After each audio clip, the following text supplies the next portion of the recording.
Salibonani, unjani, makadi. Hello everyone, welcome back to another broadcast of the African Diaspora News Channel with me, your host, Maritawana Sitole Imale. And if you're just joining us for the first time, you're most definitely welcome. Please do not hesitate to like, share, subscribe, and of course, hit that notification bell for more content. Now, in Mutoko, an area in Mashonaland, East Province of Zimbabwe, hundreds of villagers in 3 Mutoko villages face displacement from their ancestral land after a shadowy Chinese company has made a spirited attempt to annex the area under a planned lithium mining venture. Now, the displacements by the Chinese company, which goes by the name Zimbabwe Mining Private Limited, are targeting areas called Zobo, Kanyandura, and Maroja, villages all under Chief Nyamukoho in the Mashonaland East Province of Zimbabwe.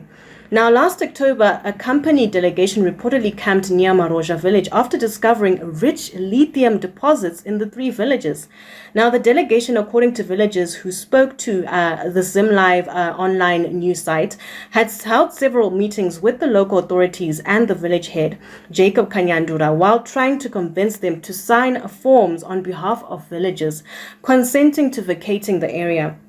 Now, after facing resistance from the village head, the Chinese delegation reportedly resurfaced Wednesday last week at Chifutu Business Center armed with a map purportedly proving that the villages were actually sited within the company's mining claim. Now, determined to pursue the project, some company representatives are said to have visited the homes of the villagers last Thursday, still trying to persuade them to sign forms consenting to vacating the land. Now, the company has then promised to compensate the villagers using proceeds to be realized from the planned mining venture. Now, villagers, however, resisted the move, which I personally believe is a good move. Kanyandura, the chief Kanyandura, told the online ZimLive site that after villagers refused to bow to Zimbabwe Mining Private Limited pressure, the Chinese delegation approached him with some revised documents trying to convince him to persuade the villagers to sign. And I quote, "When I met the Chinese delegation, they requested to be handed back the faulty consent forms they had left for villagers to sign," close quote.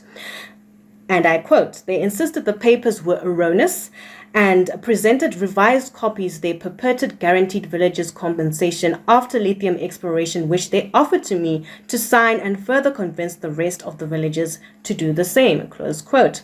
Now, Kanyandura added that the villagers had resolved that no lithium exploration would be done or approved by the villagers without first holding public engagements with the mining company in the presence of the local legislators and councillors to probe the company's real intentions.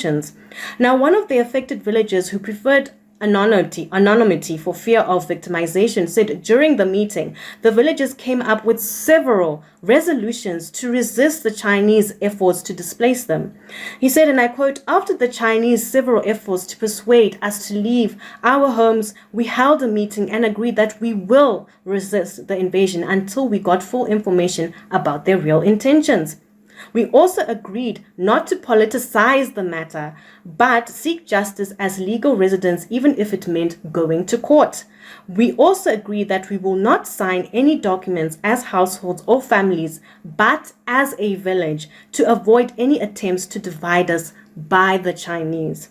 Now, sources also told the online news site that Zimbabwe Mining Private Limited, the Chinese company, was now actually demanding to see minutes from the meeting by the villagers amid suspicions they were seeking new avenues of convincing the villagers to consent to lithium explorations in their homes. Well, personally, I do believe the villagers are on the right track, and I just hope they actually do win this case, because this is obviously, exploitation. They're obviously gonna, take advantage of our minerals when we could be using these minerals to develop our country, to solve so many problems that we have in our own country. So I do hope the villagers do win in this case. I pray that they do. Please do let us know what you think in the comment section, and please do not also hesitate to follow us on Facebook, Twitter, and Instagram at African Diaspora News Channel. That is African Diaspora News Channel. You can also find me, Maritawana, on Twitter and Instagram at MaritaWanaZW. That is Maritawana